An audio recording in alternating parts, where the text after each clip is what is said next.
Good morning, social friends, and all of our social connections from LinkedIn and Facebook. Let me add my co-host into today's conversation. By the way, you're not going to see him today, but you will certainly hear from him. Why? Because he's mobile. He's traveling to get to his next destination. So let's add him to the live stream here. Here we go. Hey, Rick.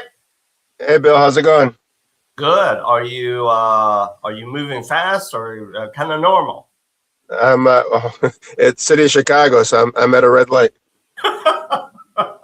All right. Let's hope it's not one of those red light cameras. Okay. Yeah, no, I've got enough of those. Hey, let's because you're mobile. Let's keep today's live stream kind of short, sweet, right to the point. Why don't we lead off with your dropping an update on the real estate market and happenings? Well, it's the weather's been so wacky here in Chicago, and so is the market. Yeah, you're right. Things are moving without a doubt. It seems like every month, even in the winter months, there's multiple bid situations. Things Yeah. are changing, I think, a little bit more. During the winter, there were multiple bid situations, but now that spring is upon us, people are a little bit more eager because they know Okay. there's going to be more competition. Yeah. They might be a little bit more eager to offer more and make their price points a little bit higher than what were hoping for in any particular property. Okay. But we're seeing more inventory, and people think that a lot of sellers who might still have an interest rate with that number we'll never see again in our lifetimes of a 2 or a low of 3. Like, hey, why are they even selling? And because life happens.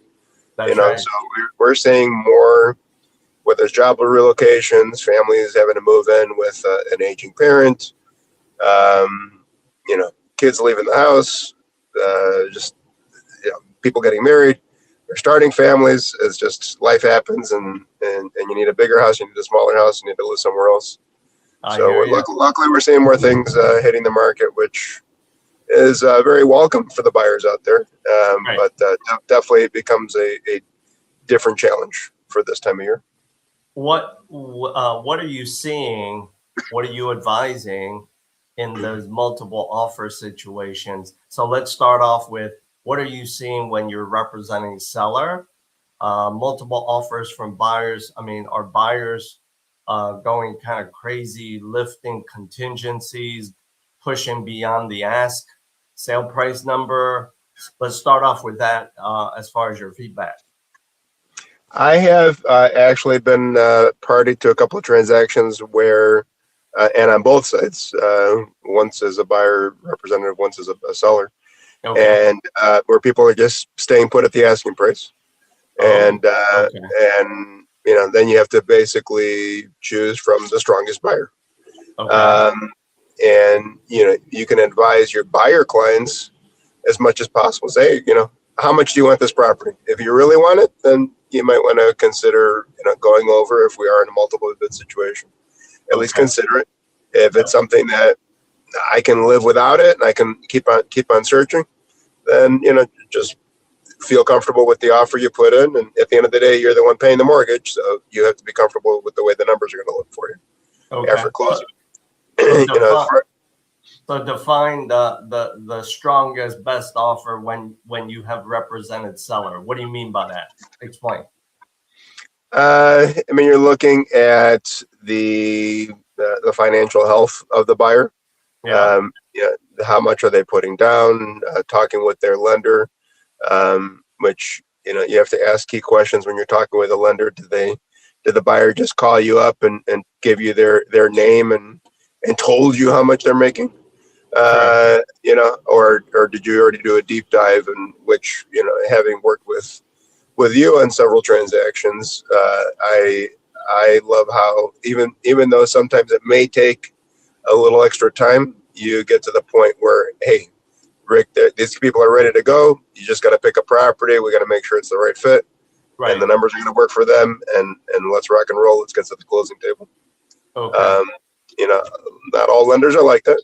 Sure. But so calling the lender, making sure that I, as a listing agent, am doing my due diligence on behalf of my seller clients, asking the right questions, making sure it's not just, a shot in the dark, that these buyers are actually as strong as they look on paper. That's true. They're So, as strong and as ready as possible. I hear you. What about when you've represented buyers in those multiple offer situations?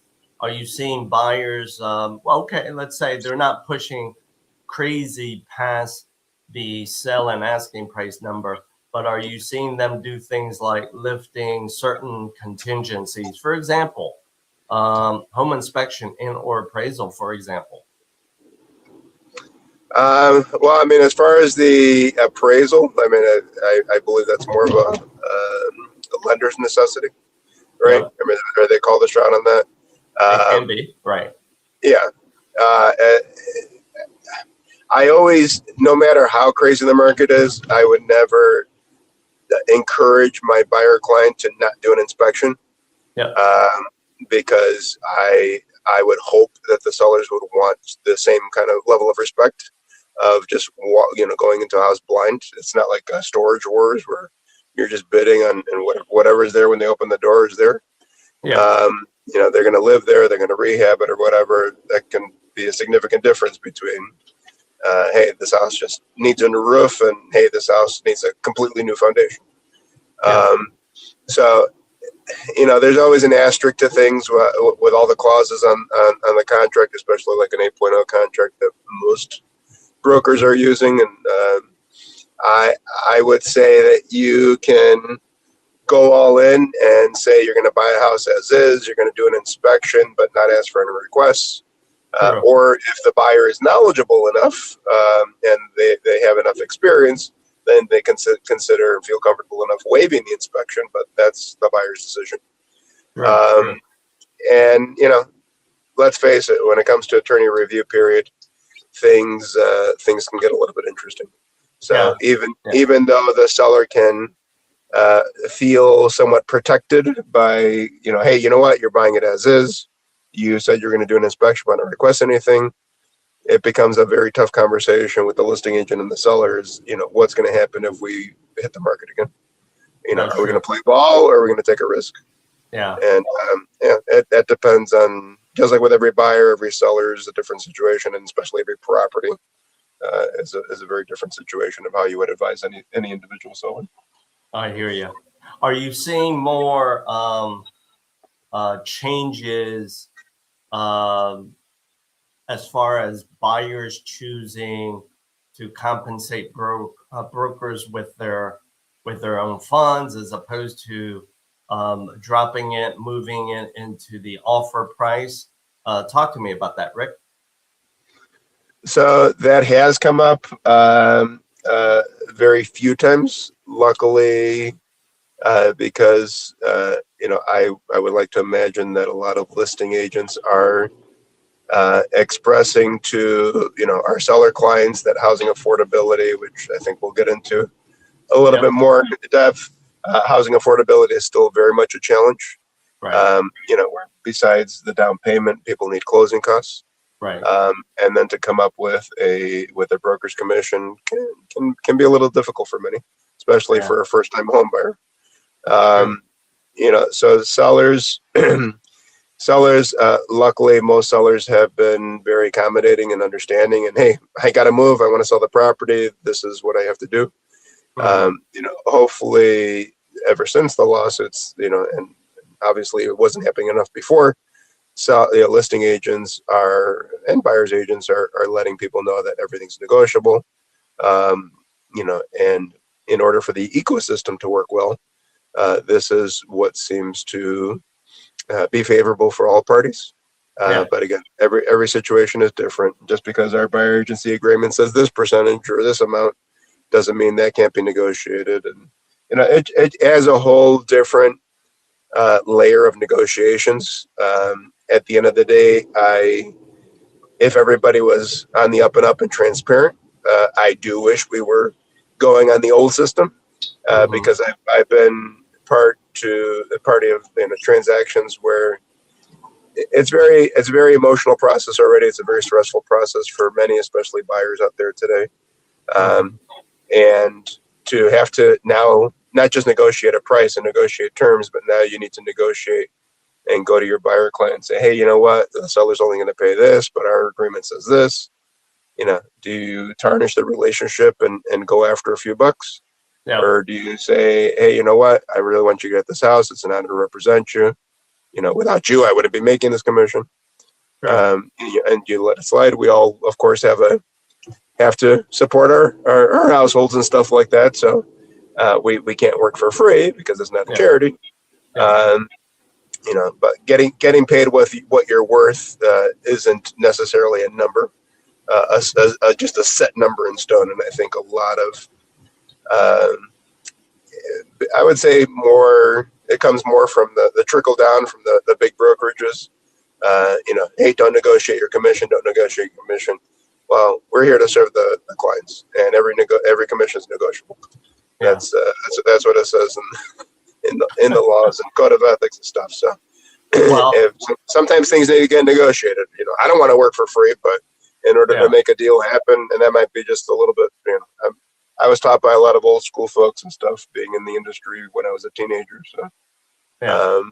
you got to do what you got to do to get the deal done. Yeah. Yeah. I respectfully agree with you. I think a lot of the bigger brokerages or bigger organizations with a lot more layers of either management or fat, they throw down and send a message of our fees, our costs are fixed. You've got to make sure you preserve them, protect them, and no surprise, I mean, it's called overhead, right? Yeah, and it impacts the profit, and That's right. and as realtors, as mortgage broker lenders, we need to put person before profit, Very and true. Very true. that doesn't always happen. We're here to support our clients, and we make money for the higher ups, but we're here first and foremost to support the clients. Yeah. Let's move the conversation to affordability. How are you, when representing buyers, how are you feeling, seeing, hearing buyers define affordability for themselves? I think overall, the safest definition of affordability is what's my monthly payment going to be. I agree. And as people are living on a budget, whether Yeah. they actually have a rigid budget or not. I mean, they know how much they can afford, and if That's they right. got to not order a pizza here and there to make it happen, then they can do that. If it means, hey, I'm not going to be able to enjoy my desired lifestyle, Right. then they might have to compromise where they're going to put their money in terms of, am I going to buy in this location that's more affordable, or this location where all the action is and Yeah. more desirable, which means the prices are going to be higher. Yeah. So I think that's an overall definition of affordability. There are there are many buyers out there who are looking more at the long-term impact. Okay. Especially if they have a shorter timeline, like, hey, I'm just going to be here for another 3 or 5 years. I know that Yeah. this neighborhood, built equity more quickly than other neighborhoods. So I'm Yeah. going to buy here, and then I'm going to upgrade in 3, 4, 5 years time. Yeah. Yeah. It's so much more helpful when they openly share and articulate their plan, isn't it, Rick? Yes, the more we know, the better we can advise. Yeah. As a lot of times buyers, and I think this is just human nature. We either don't want to be vulnerable enough to share all of our information, especially when it's somebody. I mean, it's like going to the doctor and not telling them what hurts. And then True. 6 months later, you get a bad diagnosis. When That's something true. could have been caught early. So That's true. it's crucial. Hey, I'm here not to just get you to the closing table, whether you're selling or buying, but I'm here to help you with what are your goals after you get the keys or their check. Yeah. And if clients have opened up to us a little bit more, and especially, you, I mean, it's so much easier for you as a lender to see the entire picture before going into it than something coming up, Yeah. after Yeah. they've gone through the emotions of putting a negotiation process, and spending money on inspection, spending money on appraisal. Yeah. And then now something pops up that they could have told you 3 months ago. Yeah. Very true, man. Very true. I love that analogy. Let's now wrap up by playing what I call my true or false game. And like this beautiful woman is kind of wondering, oh, what is true? What can be false? So let's start off with, here's the topic. The topic is, Rick, true or false? Credit is so much more important than income. I as a realtor, not a lender, I would say that's false. Ah, yes. Actually, that's very correct. And Yeah. if I may share this with you, what I have come to realize working with a lot of clients, a lot of buyer clients, is, and this is not throwing shade on anyone, this is just factual. Clients that have marginal credit profiles, the reason why is because, just like, our topic of affordability, at some point in time, they had to make a choice of what do they make payments on versus the ones that they skip out on. You see where I'm going with that? Yeah. Right. So you hit it right on the nail. Income is much more important than credit. Why? Because the people who are making sufficient or a larger income, their credit profiles are usually beyond just marginal. Yeah. I mean, correct me if I'm wrong, but the credit score has more to do with the rate, right? So if somebody's making a ton of money but they have crappy credit, they can still get. They can still get a loan, but you're right.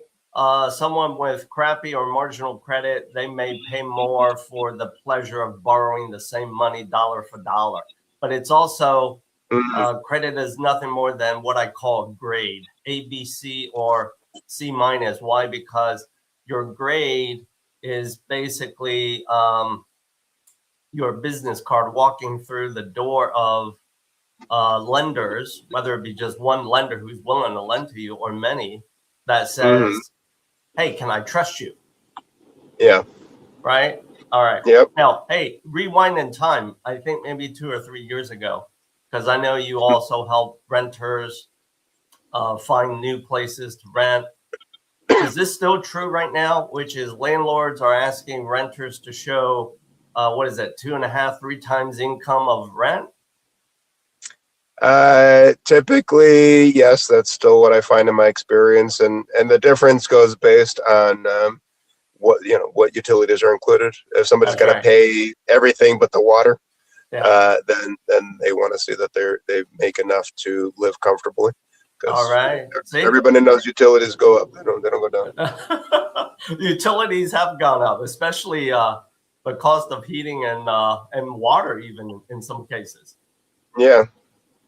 Yeah. So right on. So love our true or false game of credit versus income, which is more important. So audience members, if you have enjoyed today's live stream, where Rick is, of course, mobile, he's trying to get to a destination, so we got to respect that. If you are looking for the right team members to help you in your journey of selling or buying your next home, how can you start a conversation with us? All you need to do, ladies, gents, audience members, is simply scan the QR codes that you see right here to the left, to the right. We will both gladly start a conversation with you. So Music Posse and Rick, safe driving to your destination. Music Posse, play us out. Here we go.